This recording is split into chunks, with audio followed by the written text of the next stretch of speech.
Hello guys, I'm Chris. Welcome back to the Green Malt. Today I'm going to try something a little bit different, uh, mostly due to the fact that my laptop died a horrible death and I'm forced to rig up something a little bit different to record on, so we'll see how this goes. Seems to be okay. I mean, I'm kind of digging this little hutch thing there, and as much as this, nope, it's over, nope. Yeah, I don't know, the shadows over here somewhere that are kind of throwing me off a little bit, but I'll work through those. Anyway, what am I talking about today? Aberlour. Abanad. I'm pretty certain I butchered that name, and I apologize to anyone that speaks Gaelic, but that is Gaelic for of the origins. And why is it called of the origins? Well, there's a little bit of a story to that we'll get into shortly. But Aberlour is a distillery that I talked about in my second video, and I wanted to revisit it and pay it its due because it's a distillery I'm quite fond of. I'm impressed by the consistency of their releases, regardless of what they are. And this is one of my favorites of theirs and pretty much any other distillery. It's a sherry monster to be sure, but it's just so well done that it bears talking about. There's no question about it. Quite frankly, this bottle has been sitting open probably a little bit longer than it should, so it's one that I wanted to knock out. But before I did, let's talk about it. So I said there was a little bit of a story to the name. Well, what was that? Well, Aberlour is a distillery in Speyside, as we know, right? It's built at the confluence of the rivers Spey and Lower. So a lot of water there. It makes sense you would build a distillery someplace where you got two rivers to draw from if you wanted to. It was founded in 1879 by James Fleming after he left another distillery to found his own. And like a lot of distilleries in that era, it burned down inside of 20 years. So it was rebuilt before the turn of the 20th century, and it changed hands a few times through the 20th century, in the 40s, in the mid 70s by Pernod Ricard, and I think it's most recently become a subsidiary of Chivas Brothers in the early 2000s. And if I'm not mistaken, they still run the distillery.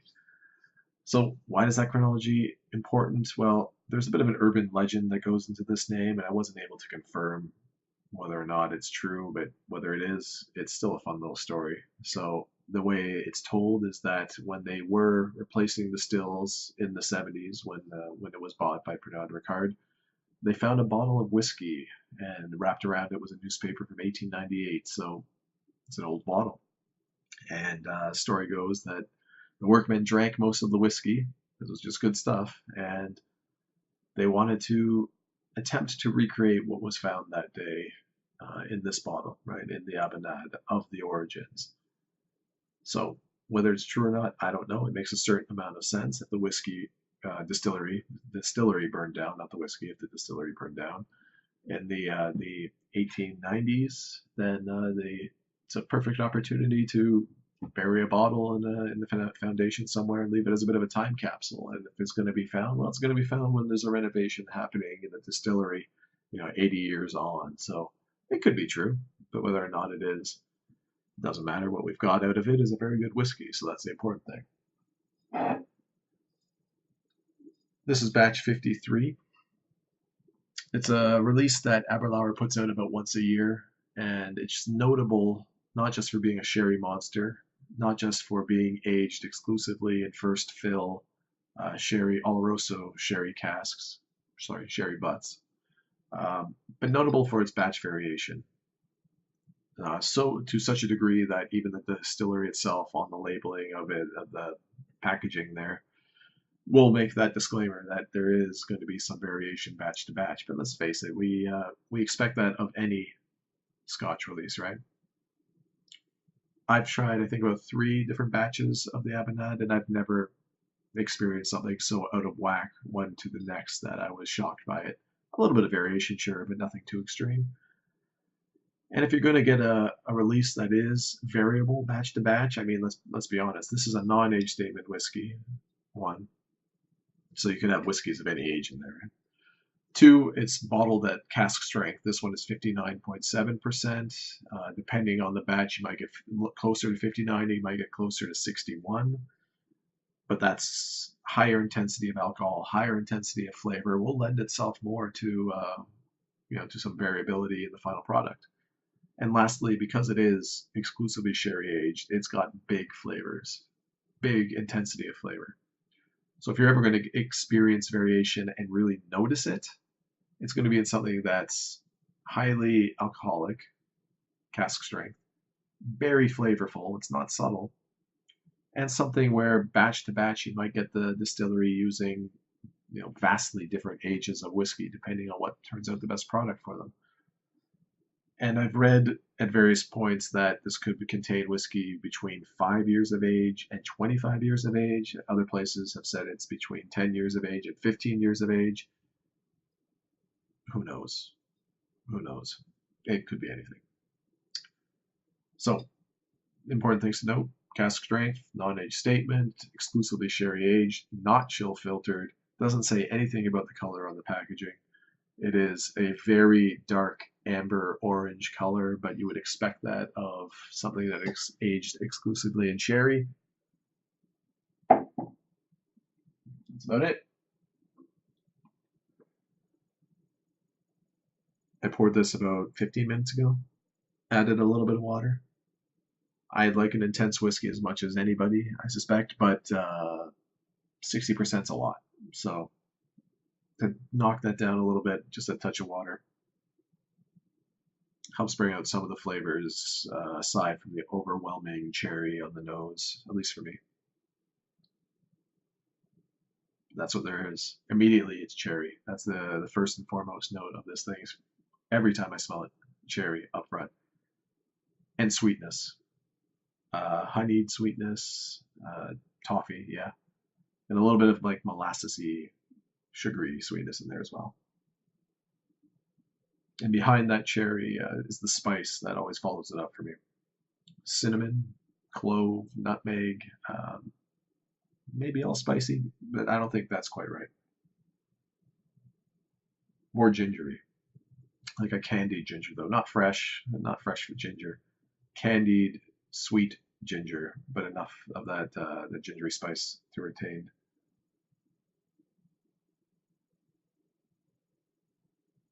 Yeah. What always throws me off about this, whenever I smell sherried aged whiskey, it's something where I expect to get some chocolate out of it. I don't know why, I just do, and I don't get that on the nose here ever.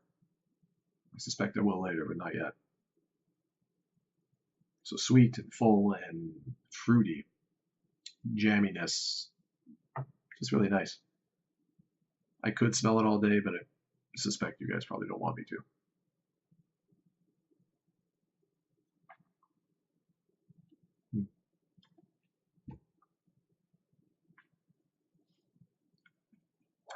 Man, that gets you.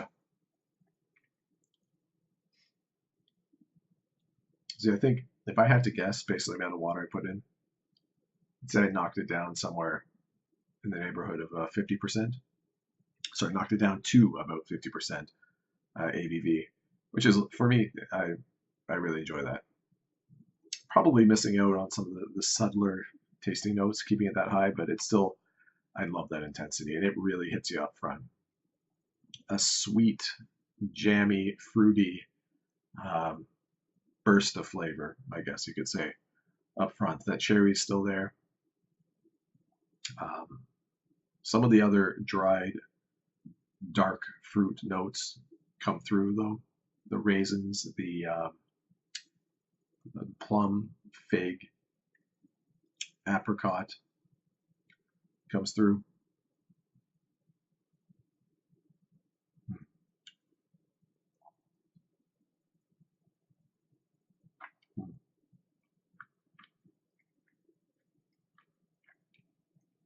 Sorry, the reason I smelled that and then wanted to taste it again is because I was thinking there's something that I smelled that I wasn't tasting anymore, and it's true.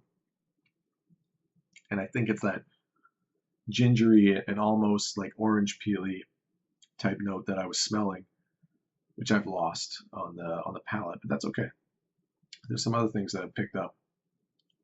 After that sweet fruity arrival, the dried fruit notes, they linger, but they're supplemented by that spice, that cinnamon and that nutmeg and clove and a little bit of chocolate. See, that's the chocolate that was on the nose, or I was missing on the nose, I should say, that comes through on the development into the finish.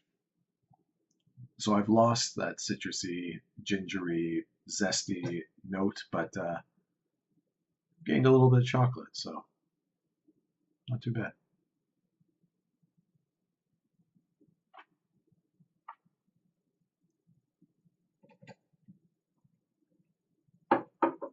And the finish is dry and not exceptionally long, but it lingers long enough. And it's spicy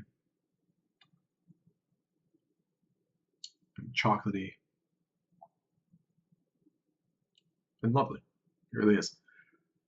So it's an interesting progression for this whiskey, and it's one that reminds me a little bit of Glengoyne 18 and a little bit of what I enjoy so much about that particular whiskey. And it's that big intensity of flavor up front, a little bit of sweetness, right? You get the honeyed and toffeed, jammy fruit notes, right? You get the cherry, you get the dried raisins and the figs and the apricots, and it just progresses through and it dries out, it becomes spicy, and it becomes a nice lingering chocolatey, dark chocolatey note on the end.